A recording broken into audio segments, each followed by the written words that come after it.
Une fois, il y avait environ 10 000 moulins en Hollande. Beaucoup, beaucoup, beaucoup. Euh, 50% de ces moulins étaient des pompes d'eau. Parce que la Hollande, comme vous savez déjà, je crois, pour 2 tiers, c'est sous le niveau de la mer. Alors, il faut pomper toujours et partout et faire des digues, etc., etc. Ici, une liste des travaux aquatiques en Hollande, commençant au XVIe siècle jusqu'à aujourd'hui, vraiment. Il y a toujours des travaux aquatiques contre l'inondation, etc. Alors, celui-ci, c'est un petit moulin pompe d'eau, pour pomper l'eau, avec un grand roue. C'est pas très efficace, seulement 50% de ce rouleau, moins même, travaille. Mais alors, il y avait beaucoup de petits moulins qui pompaient l'eau dans les polders. Ici, on voit un exemple d'un polder.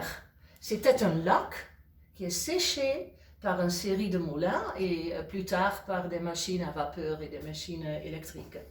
Mais on peut voir les petites taches bleu foncé sont des lacs de l'antan. Et le grand lac numéro 8, c'était le lac de Haarlem, qui grandit avec toutes les tempêtes.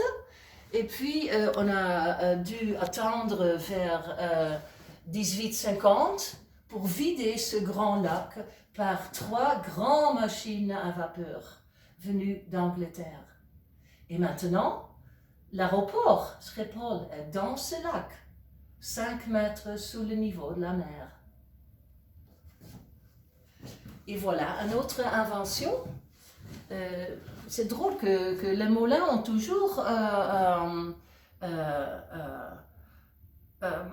fait gaffe aux inventions très, très importantes. Hein. Ancien, le meule est très, très ancien, hein, de l'âge de la pierre. Et puis la bielle pour ce moulin de sciage du bois, c'est aussi très, très ancien. Et le vis d'Archimède, ça c'est une invention 500 ans avant Christ. C'est très ancien aussi. Pour pomper l'eau, c'est beaucoup plus efficace que le roue que vous avez vu là.